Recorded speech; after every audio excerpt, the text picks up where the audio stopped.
Or Tale of Two Cities, because I got halfway through it and was like, I hate reading now. Wow, there's some great troll pics in here. Why is it so hard? Hey y'all, and welcome back to my channel. Today we're going to be going over my February TBR. I did have a request from my lovely fiance Ben to choose my TBR, so he did go ahead and pick 5 books for me to read in the month of February. As you know, I am hosting a year-long read-a-thon called Shop Your Stash Read-a-thon with a focus to really read books off of your shelf, and there are 2 prompts this month that he graciously took into account when choosing my TBR. That way I didn't have to pile on 2 other books on top of the books he already chose. I'll go ahead and insert a clip of him choosing the books, and then right after I'll go ahead and sit back down and talk to you about the books that he chose. So without any further ado, let's get right into it. So I've already chosen 2. The Berry Giant by Kazuo Ishiguro. Hi. Hello. Oh, yes. Oh, good girl. So I was actually thinking about survival math, and that's actually written by somebody from Portland, I think, but you know, we'll save that for next month. So Kamala Harris, The Truths We Hold, An American Journey. And this is, obviously it's relevant because she is now our vice president, recently inaugurated. Moving forward, I was thinking I wanted to choose a science fiction. Well, okay, so I think a fun one would actually be The Space Between Worlds. Micaiah Johnson. I feel like the last 2 I really spent some time thinking about, so it might be a long video of me saying absolutely nothing. Okay, and then we'll do a fantasy. What about Foundry Side? Oh, or that one whose name I always forget, but it's got like a circle and it's got little like devil horn. Tender as the Flesh. So that's not a fantasy, that's horror. I know. I'm actually really excited to get to that one. Oh, never mind then. Just kidding. Oh, The Phantom Tollbooth. I kind of want to have you read that just because I read it when I was like 8 years old and I was like, this is the best thing ever. Or Tale of Two Cities, because I got halfway through it and was like, I hate reading now. I also wasn't in a reading mood though.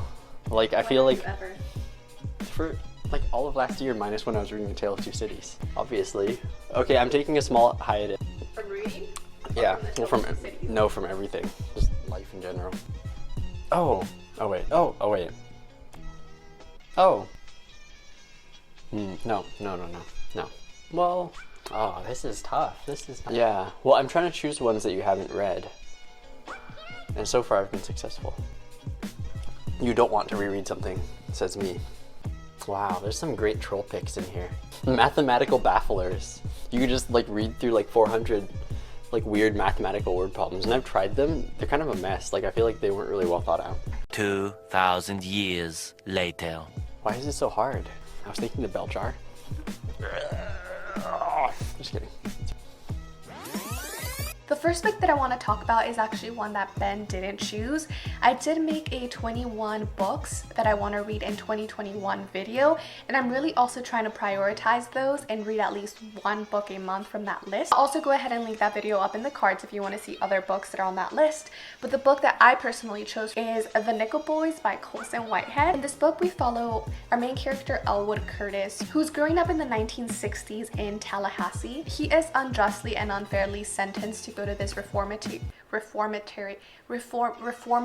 academy. I can't speak today. This reform school called the Nickel Academy. And this book is based on academies that existed during the 1960s, 70s, and 80s, similar to the one discussed here in this book. The academy that this book is specifically based on operated for about 111 years, and it ended up drastically impacting the lives of a lot of young men. A lot of horrific things were committed at those academies. This is one that I thought that I would read this month because it sounds super interesting, and it's based on history that happened in the United States, history that oftentimes we're not told about. So I can't wait to read it.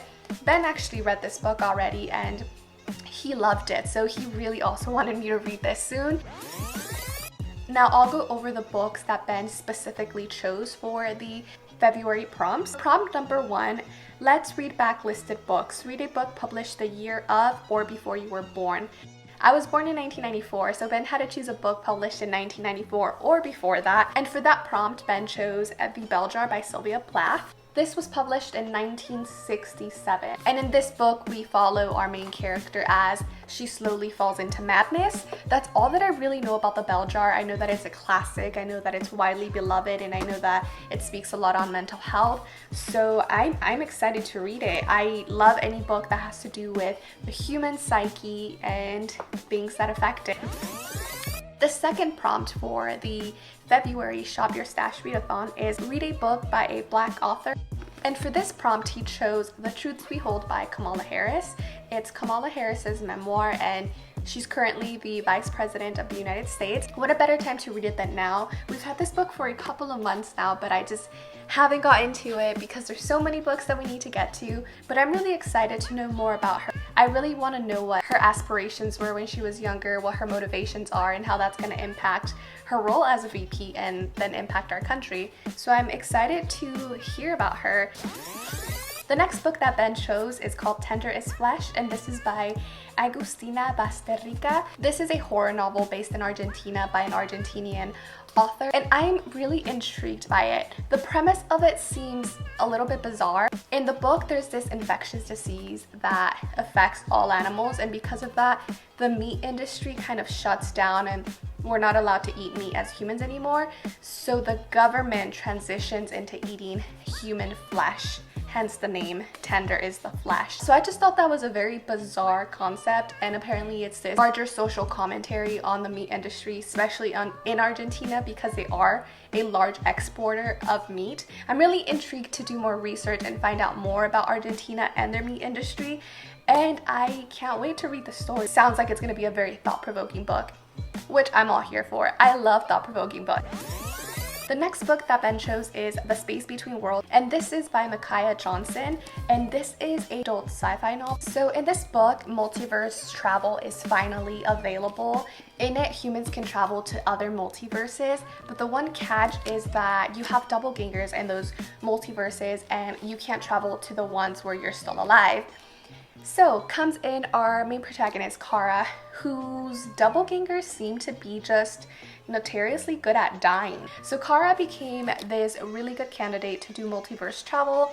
She got a job in it, and everything's going well. She's living the life, she's getting her bills paid, but then she realizes that her doppelgangers keep dying and that she's like one of 5, I believe, or one of a very few of them left, and she starts to wonder, this is a little sus, why is this going on? So that sounds super cool to me, super intriguing. Again, sounds like it's going to be very thought-provoking. The last book on this list is The Berry Giant, and that's by Kazuo Ishiguro. This is a translated work, and I believe it's his latest one. He does have a book coming out this year, actually. It's called Clara and the Sun, I believe. I'll go ahead and link my anticipated releases for 2021 where I do talk about it. But I just think all of his works are super thought-provoking, super unique. He's a great writer, great storyteller. So I love his books. This is the latest one that we had, and I think the one that was most recently published. This is set in post-Arthurian Britain, and there was a war going on between the Saxons and the Britons in this book. And after this war is over, we have this couple who is going to visit their son. They haven't seen him in years, and they can't remember much about him. There was this mist that ran through. We don't know where it came from, but it ended up causing amnesia in a lot of the people that lived in that land. And through their journey to visit their son, and by encountering different peoples, they sort of start to remember a little bit of the history that was going on. And that's really all that I really know about this book. It sounds like the story of the book is going to revolve around memories and the act of forgetting, and that the impact that has on us, and it just sounds super great. I can't wait to read it. There's one other book that I may or may not reread, and for me that is going to be Black Sun by Rebecca Roanhorse. This is February's book club pick for the Shelf Space Book Club, which is a fantasy sci-fi book club run by Jessie May. I will leave her details down below. If you're interested in buddy reading this with anybody, they are going to read this, and I highly recommend it. I read it last year and it was my favorite fantasy book of 2020. It's fantastic, it's amazing. I loved every second of it, and I can't wait for the sequel to find out what happens. I desperately need it. But if I have the time, I'll definitely take the time to reread this. I also want to point out that I constantly have books cycling in through Libby because I do put a bunch of them on hold. So as soon as they become available, I start listening to them as audiobooks. That's why I never really talk about them in my TBR videos, because I don't know which books I'm going to get or not. So as they come through, I listen to them. Maybe I'll make a video about all my books that I have on hold on Libby. Let me know down below if that's something that you're interested in. But yeah, those were all the books for the month of February. Don't forget to like and subscribe and leave a comment, and I will see you on the next one. Bye. Say bye. I'm sorry.